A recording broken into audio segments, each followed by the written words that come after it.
UP की आवाज जो गूंजे जन जन के कान में, अखिलेश जैसा नेता नहीं सारे हिंदुस्तान में। हमारा जो युवा था ये 5G की स्पीड से दौड़ना चाहता था। स्मार्ट सिटी, लोगों ने सोचा कि हम अपनी रसोई से कूड़ा डालेंगे और सीधा वो कूड़ेदान में वहाँ पहुँचेगा। सबका साथ और हमारा विकास। नमस्कार, मैं हूं कुलदीप कुमार राउत और इस वक्त हमारे साथ एक ऐसे शख्स मौजूद हैं, वो कविताएं लिख रहे हैं, पक्ष में भी विपक्ष में भी, उनके काम, सरकार के कामकाजों पर भी और जो उनकी नाकामी है उस पर भी। ये लगातार तमाम अपने जो कविताएं के जरिए कटाक्ष करते हैं, सपोर्ट करते हैं और तमाम जो मुद्दे हैं वो उठाने की कोशिश करते हैं। आपका बहुत बहुत स्वागत है हमारे चैनल पर। इस बार आपने कुछ लिखे अखिलेश यादव जी के बारे में, क्या लिखे वो हमारे दर्शकों को सीधा आप सुनाइए। देखिए, आज के जो हालात हैं, अखिलेश यादव जी जैसे क्रांतिकारी नेता का देश में सत्ता में यूपी में आना बहुत जरूरी है। अच्छा, क्या लिखे और वो सुनाइए। उन्हीं के ऊपर मैंने एक कविता लिखी है।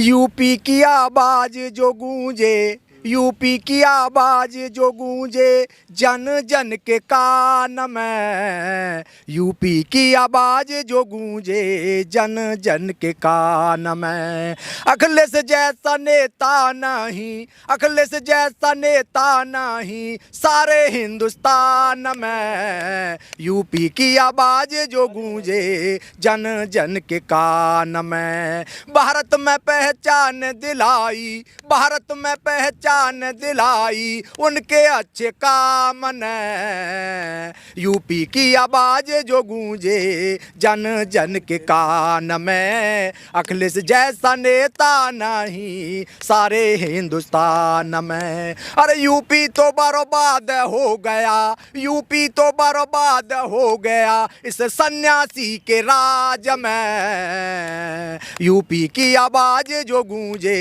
जन जन के कान में। अखिलेश जैसा नेता नहीं सारे हिंदुस्तान में। वही काम दिखते हैं, वही काम दिखते हैं जो हुए सपा सरकार में, वही काम दिखते हैं जो हुए सपा सरकार में। और भैया को दोबारा लाओ, भैया को दोबारा लाओ सबको कहता पुकार में, यूपी की आवाज जो गूंजे जन जन के कान में। अखिलेश जैसा नेता नहीं सारे हिंदुस्तान में। रात दिन लागे रहते, रात दिन लागे रहते जनता के काम में, रात दिन लागे रहते जनता के काम में। भूखी प्यासी जनता रहती,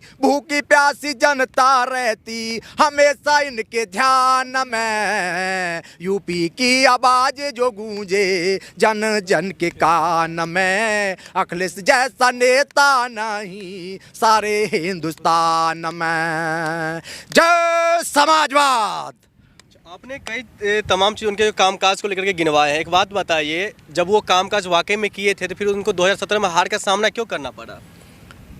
देखिए, विपक्ष कभी इस तरह की सोच पैदा कर देता है कि जनता को गुमराह करने में टाइम नहीं लगता। उन्होंने कुछ ऐसे सपने दिखाए थे।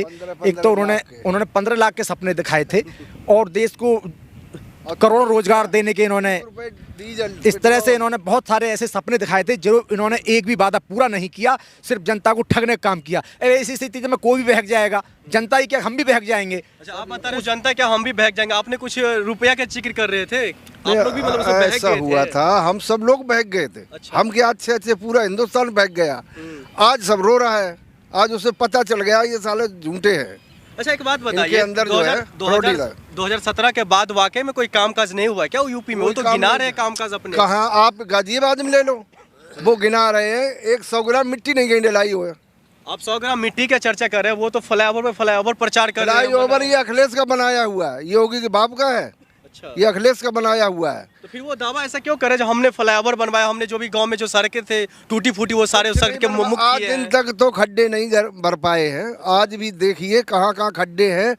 जब से आए तब से खड्डे ही भर रहे हैं, अभी तक नहीं भर पाए। वो तो गड्ढे मुक्त सड़क कह रहे थे, गड्ढे मुक्त सड़क है, लेकिन अभी तक वो गड्ढा मुक्त नहीं हुआ है। बात एक्चुअली वो नहीं है, बात ये है कि हमारा जो युवा था ये 5G की स्पीड से दौड़ना चाहता था, जो हमारे देश के नौजवान थे, और इन्होंने नस पकड़ ली, उनको सपने बेचे हैं, काम नहीं। काम स्मार्ट सिटी का नाम सुना आपने? स्मार्ट सिटी, लोगों ने सोचा कि हम अपनी रसोई से कूड़ा डालेंगे और सीधा वो कूड़ेदान में वहाँ पहुँचेगा। जो हाई स्पीड ट्रेन, हम यहाँ से बैठेंगे और यहाँ बम्बई जो है 4 घंटे में पहुँचेंगे। लोगों को सपने बेचे गए थे। आज देश का युवा पछता रहा है। 2 करोड़ प्रति वर्ष के हिसाब से रोजगार कम हुए हैं, लोगों की आमदनी कम हुई है, किसान मौत के मुंह में खड़ा है, रोजगार बिल्कुल खत्म हो गया है, देश बर्बादी के कगार पर खड़ा हो गया है, अमीर और अमीर हुआ है, गरीब और गरीब हुआ है, देश को बर्बाद हो गया है। देश के कहीं भी गरीब के, इनको देश को, पूरे देश को, कुछ अपने मित्र उद्योगपतियों को छोड़ के पूरे देश को मजदूर और मजबूर बनाने की योजना है, लेकिन अब नहीं कामयाब होंगे क्योंकि देश का युवा जान गया है। किशन पाल जी कहते हैं जो गरीब थे वो गरीब गरीब हो गया और अमीर हो गया, लेकिन वो तो कहते हैं हम गरीबों की सरकार है ये, वो तो कहते हैं हम गरीब के लिए है, वो कहते हैं हम किसान के लिए, वो कहते हैं हम जो निचले जाति उनके लिए है। ऐसा है, इन्होंने जो नारा चलाया था कि सबका साथ और सबका विकास, तो सबका साथ अपना विकास। अच्छा। हम 2 हमारे 2, तो उन 2 का ही विकास हुआ है पूरे हिंदुस्तान। हम तो हमारे 2 किसकी कैसे? अडानी और अंबानी। अच्छा। और मोदी और शाह, हम 2 हमारे 2, तो उनका ही विकास हुआ है और किसी का विकास नहीं हुआ, सबका नाश ही हुआ है। अच्छा। तो इनका ये नारा था कि सबका साथ और हमारा विकास। तो उनका मैं आपको बता दूं, उनका नारा था सबका साथ, सबका विकास और सबका विश्वास। नहीं तो उनका नारा यही हो गया है, सबका साथ और हमारा विकास। वाकई में सबका साथ हमारा एक्चुअली जो भाई ने अभी एक कविता सुनाई है, ये कविता इनकी नहीं है, ये कविता देश के एक एक व्यक्ति की भावनाएं हैं। हाँ बिल्कुल। और यहाँ तक डबल इंजन की सरकार आएगी तो उत्तर प्रदेश की खुशहाली उत्तर प्रदेश में आ जाएगी। आज उत्तर प्रदेश में बिल्डोजर घूम रहा है, जाति और धर्म के हिसाब से, क्रम के हिसाब से नहीं, जाति और धर्म के हिसाब से बिल्डोजर चलता है। आज बलात्कारों की बाढ़ आ गई है, आत्महत्या इतनी हो रही है, यूरिया खाद किसान को मिल नहीं रही है। आप उत्तर प्रदेश में गाय किसानों को जीने नहीं दे रही है, बिजार लोगों को सोने नहीं दे रहे हैं, रास्ते में मार रहे, मर्डर कर रहे हैं। उत्तर प्रदेश में बाबा योगी आदित्यनाथ जी के समझ में नहीं आ रहा है कि किसको मारें, किसको छोड़ें, किसके वोट देना। आपसे एक सवाल करना चाहता हूँ, आप कह रहे हैं जो क्या कहते हैं और वहाँ पे क्राइम रेट बढ़ रहा है, गुंडे हैं, किसको मारे किसको छोड़े, वो तो दूरबीन लेकर खोज रहे हैं। दूरबीन को कौन सी दूरबीन है? दूरबीन कौन सी है? जो किसानों के ऊपर गाड़ी चढ़ा के, और नेपाल का सबसे बड़ा माफिया अपने आप को डॉन बताने वाला, उस दूरबीन की नजर से बाहर, जो कि बराबर में खड़ा है। दूरबीन कहाँ है? कौन सी दूरबीन है? दूरबीन को दूर का देखते हैं, दूर का मतलब विपक्ष को देखते हैं। अपने आसपास में जो गुंडे इन्होंने पाल रखे हैं, अमित शाह दूरबीन से देखने की वो बात करता है, उसकी दूरबीन कौन सी होगी? जो खुद माफिया रहा है, खुद डॉन रहा है, खुद तड़ी पार रहा है। सरपाल जी, एक आखिरी सवाल, 2022 में क्या होने वाला है इस बार?